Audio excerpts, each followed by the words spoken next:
How's it going? So you've just found me at the back end of the St Clement's Church. It's the old RAF church. I had the privilege of being the best man to my very good friend Johnny C quite a few years ago now, and they are still happily married, I'd like to say. So welcome to another one of my videos. I'm going to be strolling down London's Fleet Street, and right here the Royal Courts of Justice, and we get to see, I think today, the impact of these insane lockdowns and at the same time have a bit of history going on. Well, we're going to explore a little bit of history. This time I'm not walking down Ukraine's Central Street, Krashtatik Street. I'm walking down London's Fleet Street, possibly one of London's oldest streets. Well, actually it begins here, because right here is the Strand, so I tell a lie, we're still on the Strand. But Fleet Street begins, I think, where Temple Bar is over here. But don't get me wrong, this is not a history walk. This is simply me walking down the streets of London and taking it all in, and just seeing the fallout and what is left of London, trying not to get run over here. So just going to cross here. So Fleet Street is a street that sort of dates back 1800 years at least, and here we have Temple Bar. Back in the day, up until I think about 1880, there was a gate here.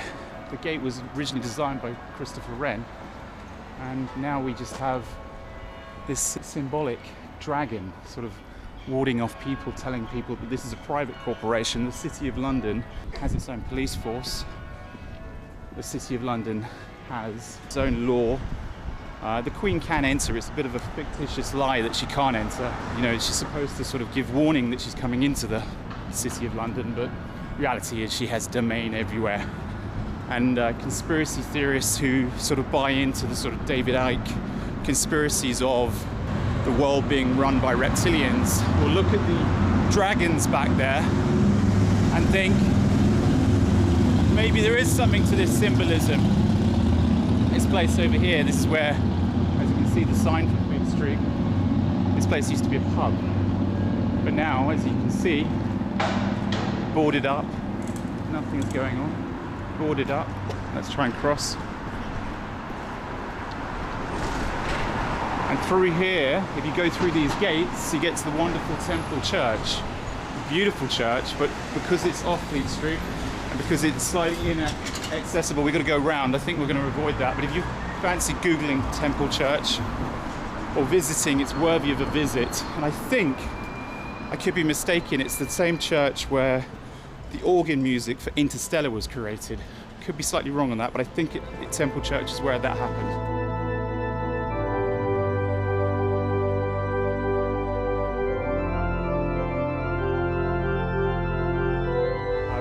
Up here, the ye old Cock Tavern. Look, as you can see, hasn't been open for months. Dust gathering on this suit shop because it hasn't been open. Business is boarded up. Zest probably gone out of business. Who knows? Strangely, despite this being locked down, it's one of the first sort of warm days we've had in a long time. So there's a lot of people out and about, like a vape shop, gathering dust. Bagel mania, gathering dust. Bit of oh, sorry mate, sorry. Okay, I almost got run over as a...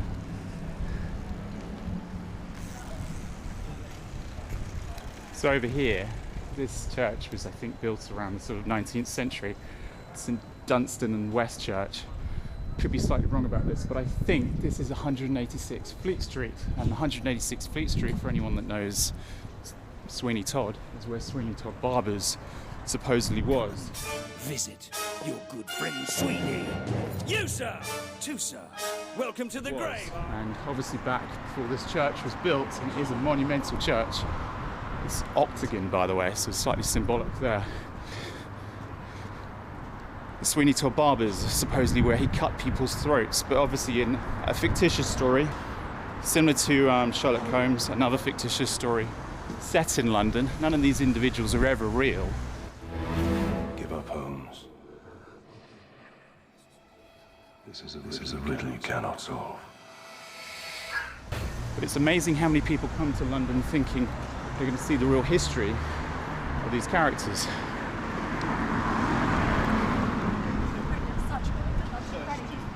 A vital ingredient, a company I invested in. It was bought by Tost, which is a company I invested in. And one of my many failed investments. What I like about these streets in London are all these little, especially around here, the small side streets. But as you can see, 171 has seen better days. Eat has seen better days. Red Lion Court. Not much going on there. This is a familiar sight around London at the moment. The fact that we've got lots of to-lets, businesses have gone out of business, people have moved out of the offices. Down here, Dr. Johnson's house. He's the original man that came up with the first English dictionary. Don't get me wrong, there were dictionaries before Mr. Johnson appeared. But if you head down this way, you'll find Mr. Johnson's house. Normal circumstances, it's open and you can go visit it. But Fleet Street, I'm pretty sure most of you will be familiar with this, is famous for the fact that London's printing press was all to be found around here. Now, they've all buggered off. And to be honest, most of them have, some of them have gone out of business. But the original reason they all buggered off was the fact that back in the 1980s, Rupert Murdoch moved the Sun and I think the Times from here to where London's Printworks is in Wapping now. London's Printworks, if you fancy watching a video on London's Printworks, I recorded an amazing Solomon video. It's nothing to do with the printing press, nothing to do with the factory itself, but if you fancy some good techno, that's where to go. Let's see if we can cross the Raggedy Run over there. Don't want to cause any more accidents. One of my favourite Irish pubs, this. Probably one of the better Irish pubs in London. And yet, sadly, the Tipperary, closed shop. Not much going on there, and it's really sad. That will probably survive. A lot of pubs are going out of business. They have been going out of business for a very, very long time. But look, gone. Gone. Closing down sale, gone. Grab Tide, gone. Ryman, gone. All in the name of saving lives. Stay home, save lives. Stay home, allow businesses to go out of business. Fleet Street is very telling. The irony is that the Royal Court of Justice, which is where we started, is responsible for the implementation of many of the laws of this country, and the many laws of this country are forcing people out of business. They're forcing people to stay at home. They're forcing people to have their lives ruined. The top 1% have got richer, so it's okay for them. Whereas 1 billion people have been forced into poverty since lockdowns began. 1 billion. That's 1/8 of the population of this planet. I love the Art Deco sort of building here. Slightly sinister in a way, but at the same time beautiful at the same time. Over here we got the Goldman Sachs building. I think Goldman Sachs here or there, but they've actually changed premises now. And back in the day, that used to be, I think, the telegraph offices. I think that was the telegraph was there. But all I know is the telegraph moved out, Goldman Sachs moved in. They've been in bed ever since. They're always sort of supporting each other. They're always standing up for each other. Hey, Goldman Sachs, on behalf of the American middle class, fuck you. Whereas Goldman Sachs' share price has doubled in 12 months. I think it's gone from something around about $120 to $320 in the last 12 months. Most of these businesses, that sort of small family businesses, have gone out of business. The irony is, we've got a sign here saying Black Lives Matter, and yet because of this, we had people boarding up their shops in the fear that, you know, they would get smashed up when people were rioting in the early months of lockdown. What's strange is because it's a Saturday here, this is the busiest I've seen Fleet Street in months. And yet it's busy. It's busy, but nothing's really open. Coffee shop closed. Boots closed. I imagine during the week that's open, because during the week there is still something going on. But this will be open during the week. This has been shut for months, the old bell. When will it open again? Who knows?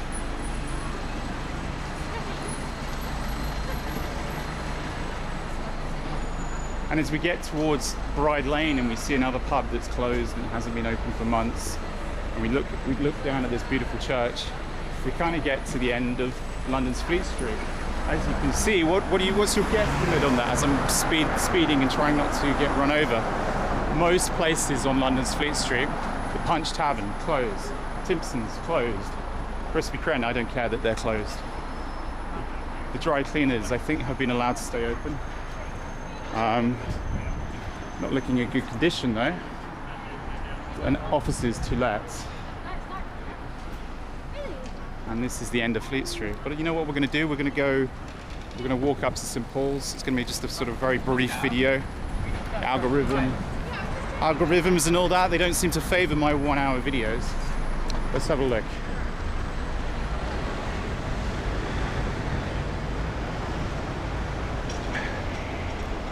As we look down this street over here, the Thames is in that direction. The big tall building that looks like a sort of sail, a glass sail, that's on the south side of the river, and that's London's Blackfriars Bridge. And over there we've got the MI5 building on the corner, on the north side of the river. And as we walk up this kind of hill, but I always notice it when I'm cycling around. Normally it's towards the end of my journey when I'm cycling. This is Ludgate Hill. It will take us towards London St Pauls. But as you'll see around here, as we walk past Thames Link, City Thames Link railway station, which in normal times is incredibly busy, not anymore. Over there we've got the CNBC offices, and then obviously St Paul's up there in the distance.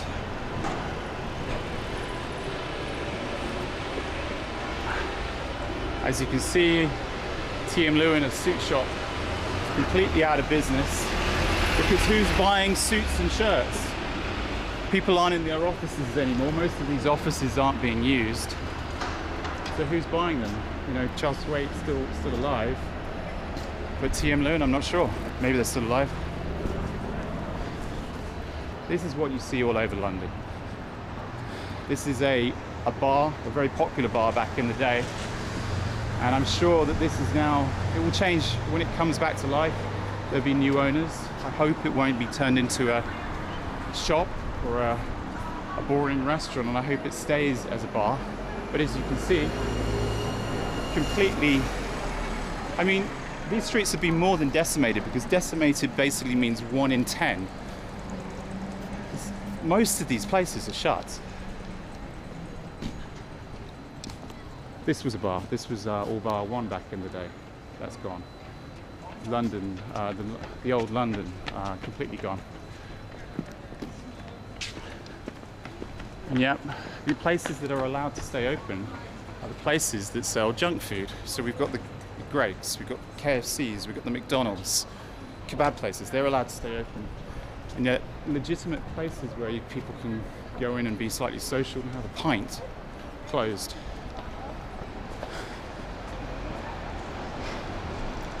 Of course, financial companies haven't done too badly out of this. They're probably reducing their costs by having new deals on their office space. Like I say, Goldman Sachs share price has doubled. Most banking stocks have doubled. Another business gone. This used to be a nice restaurant here, completely gone.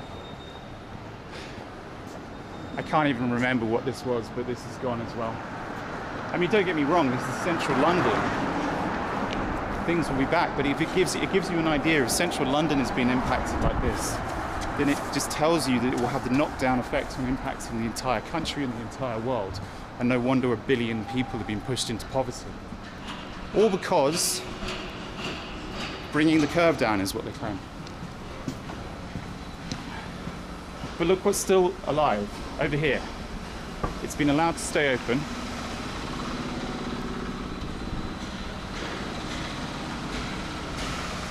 The Golden Arch is allowed to stay open, filling people's arteries up with complete fat globules. And yet, family-run restaurants, this isn't, by the way, this is a corporate-run restaurant, gathering dust, gone out of business because they rely on the office workers around here, and the offices simply aren't around here. And obviously, the great St Pauls. I'm across without getting run over again. Okay, we survived. And as we approach St Paul's, I don't know what Queen Victoria would have made of this. I don't know what she probably looks down here Monday to Friday and thinks, what on earth is going on? What are our leaders doing to us? But actually, I'm going to end it at the gate, Christopher Wren Gate. We're going to head in the direction of the London Stock Exchange, the new London Stock Exchange, because it used to be further down. Really worth going in here when this opens. Obviously, I can't go in because nothing's open. But as you can see, people are desperate to do things. This is a Saturday, and people are around about. It's a nice, beautiful day. It's actually a lot warmer than I thought it would be. Probably don't need this scarf on. But if you remember Temple Bar at the beginning of this video, where there was a statue of the dragon and the dragon gates, this is what used to be at Temple Bar. This is the Christopher Wren Gate that effectively used to sort of be one of the gates to the City of London. And when it was dismantled, I think in the sort of late 19th century, around about 1880, this was taken away, and it was stored on some land in Hertfordshire. And then when they started revamping this area, which they have done remarkably well, it has to be, you know, full credit to them, because it has been refurbished. This used to be covered in soot when it was originally dismantled, but they've really refurbished it.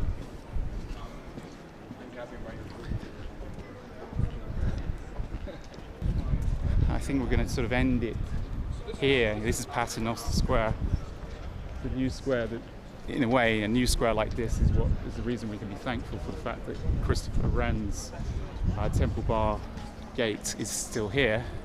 But right here, I don't know if anyone watches British television. There was a TV show called First Dates that was filmed here. That's closed down. I don't know if restaurants will come back here. Once people get back to work, restaurants will come back. But in the meantime, we have a very strange environment where London is dying because of these lockdown measures, and London needs to open up. Anyway, that's been my very brief walk from Fleet Street, the Royal Courts of Justice, St Clement's Church, all the way down Fleet Street, Ludgate Hill, and then to St Paul's. Anyway, if you like this, I'll see you in the next video.